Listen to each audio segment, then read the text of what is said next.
Good morning. Our hand today is going to be pocket sevens. This also is an old hand, several years back. I'm on the button and I open raise. Nothing wrong with the open raise.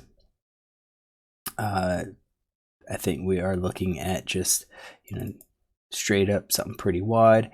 I know I wasn't playing this wide in the past. I'm sure I wasn't playing all of these suited hands for steals. I'm sure I was just folding a lot of them. I probably wasn't playing these offsuit hands as steals, but these days I will. So what we're going to do is we're just going to go with what our current range here. And I think what's interesting is that villain 6 raises. His fold steal stat 75%, 3-bet steal is 0.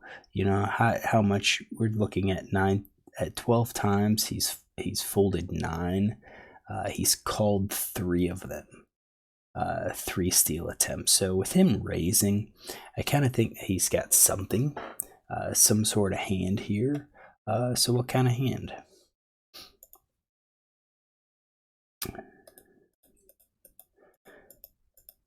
We're kind of adding up big hands, maybe these pocket pair type hands. There's no notes associated with him. And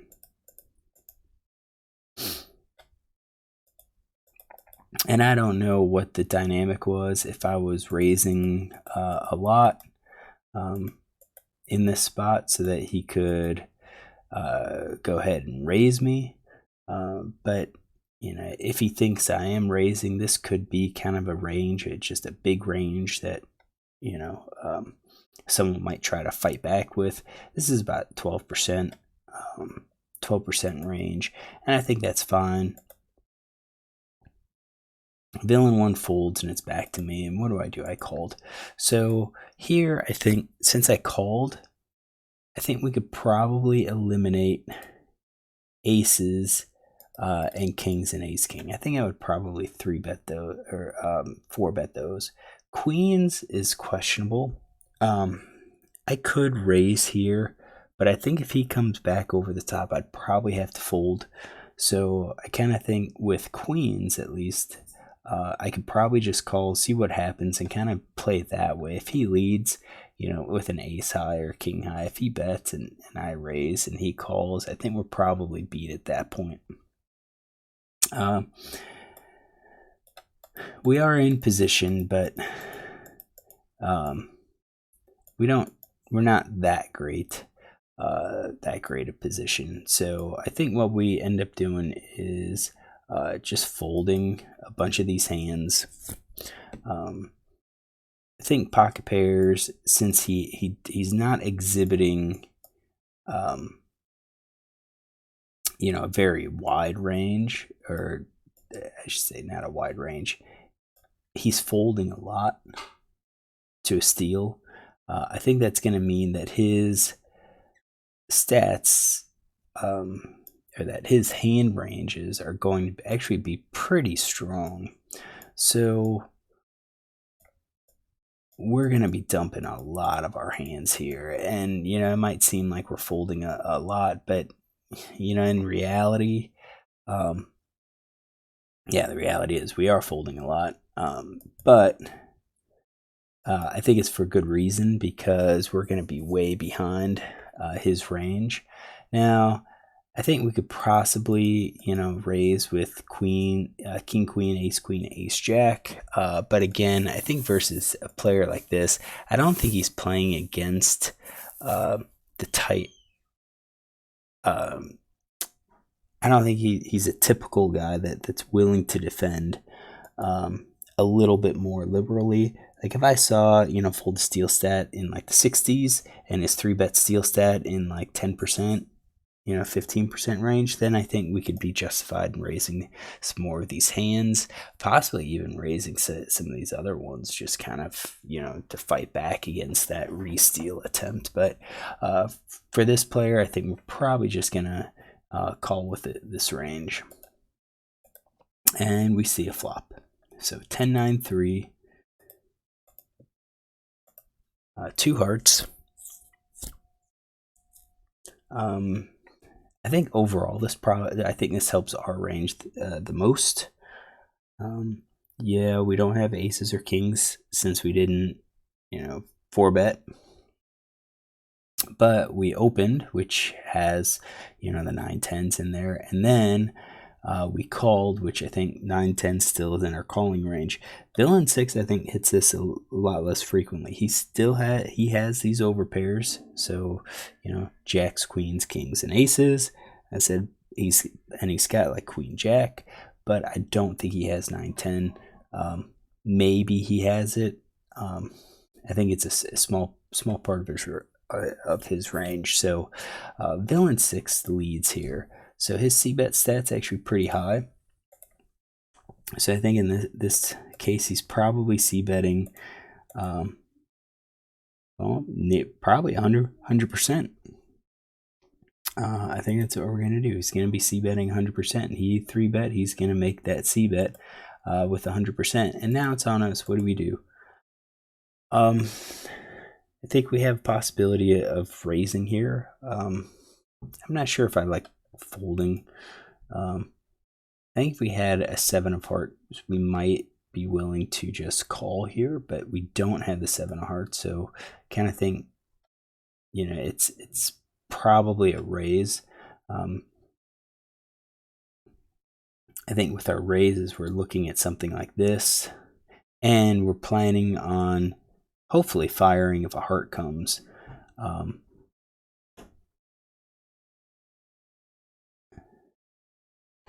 What do we do? Do we do our I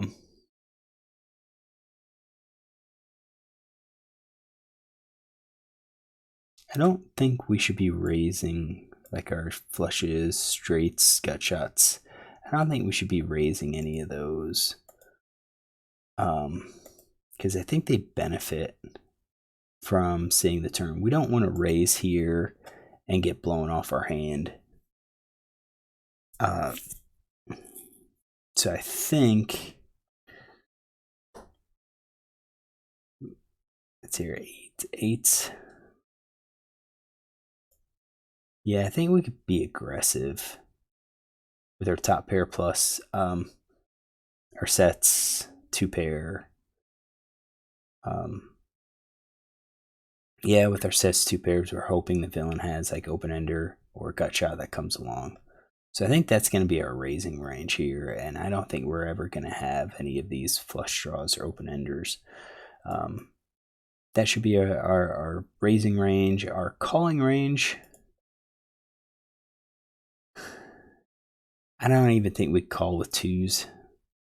I think we just call with our flushes, open enders, gut shots. I think that's all that we call. So if we do something like that, we're still calling 30%. We're raising 43%. I think that's probably a good balance. So what do? I actually raise, which I like the raise. I don't like the sizing. Raised, I just basically min raise. I should be raising up to about 24 here to apply the pressure, because I mean, what's a min raise? It's really nothing. I mean, a min raise kind of makes it look like either you've got a massive hand and you're just going for the minimum. But if I have a massive hand, why not just call and let villain 6 bet the turn? It could also be a vulnerable hand. I min raised here because I'm afraid I've got something weak like 7s, and I'm afraid of that next card coming, and I don't want to invest too heavily, because if it's an overcard, then I could easily lose at that point. So really, the bet size kind of is telegraphing the strength of my hand in a way, and I think decent players can kind of pick up on that. Villain calls. So I'm going to keep him all the flush draw, open enders, and gut shots.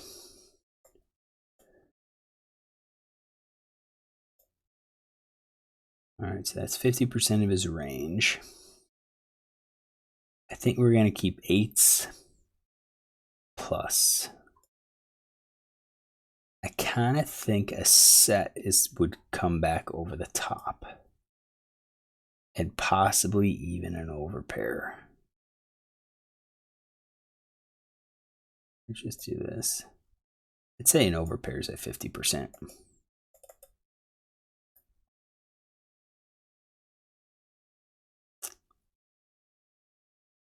I think most of the time an overpair is going to just go ahead and raise here. I think that's the general tendency. Top pair could call, middle pair could call, maybe. Yeah, I think we'll leave it like that. So he calls, 4 of hearts comes out. And I just want to point out that, the flush is only 7% of his range at this point, so we can't really be scared of the flush at all. And villain 6 checks, so I think he's probably checking 100% of his range here. If I bet here, he's definitely going to be calling, possibly raising the flush. He's going to call with the top pair or over pair.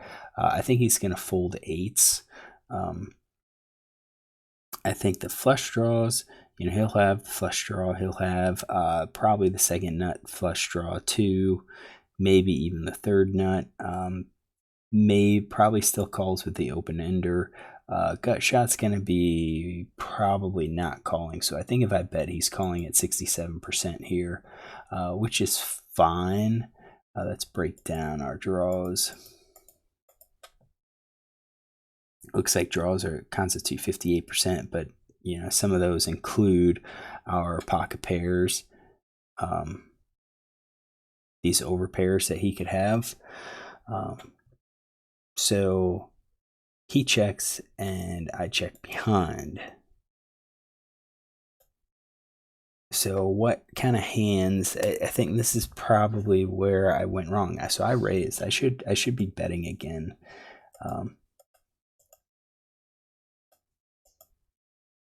I think you can eliminate a flush draw. I think that would be betting. I think a set. We're hoping for. Yeah, we're hoping for draws with those bets.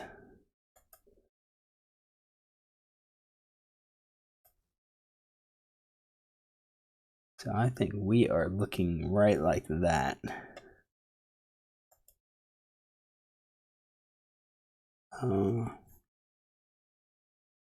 And I think I would have been betting the nut flush draw. Probably the second nut. The third nut.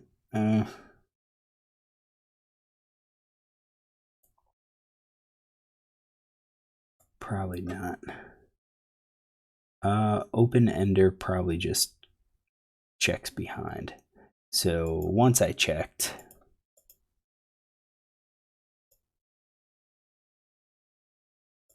yes, get this down. There we go.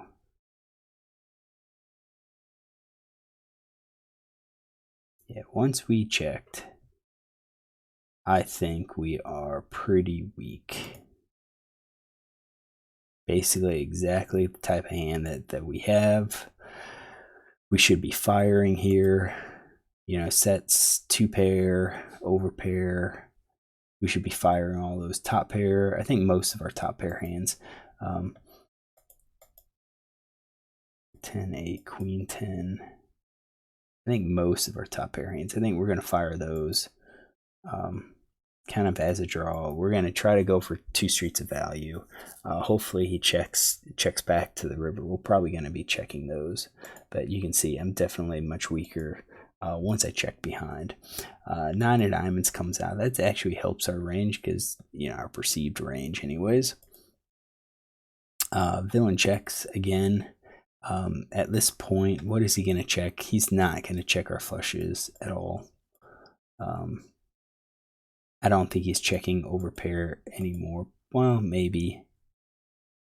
I really think it's nothing. It's one of these hands. off chance, maybe a top pair type hand, but I think it's nothing. It's one of these queen jacks, probably queen jack with the open ender. So if I bet now, I don't think I'm getting called by worse. I think I'm only getting called by better. So there's really no benefit for us to bet for value. Definitely, if we have three of a kind, we're betting. But I think top pair, we're probably just going to be checking. The same thing with weak pair, we're just going to be checking. So I check behind, and oh no, this is another one of those hands that we do not get to see villain's range. So we won the hand with sevens, which means he did not have a pair. So I'm going to say he's got queen jack, probably queen jack, one of these overs here, maybe even king queen. Just call with a gut shot. Overall, I like my raise pre-flop. I think that's fine. I think the call is going to be fine pre-flop. I don't like the bet sizing on the flop. That should be larger, should be up to about 24. And then once he checks me on the turn, that turn card was actually good for our range. A lot of people are going to think that we have flush draw at that point. We can fire out another bet and probably just pick it up with our sevens. We basically fold out all the equity, all those Broadway cards that could have come to give him a pair and beat out our sevens. So that's where I think I made major mistakes. All right, hopefully you enjoyed this hand. If you do, look tomorrow for another one.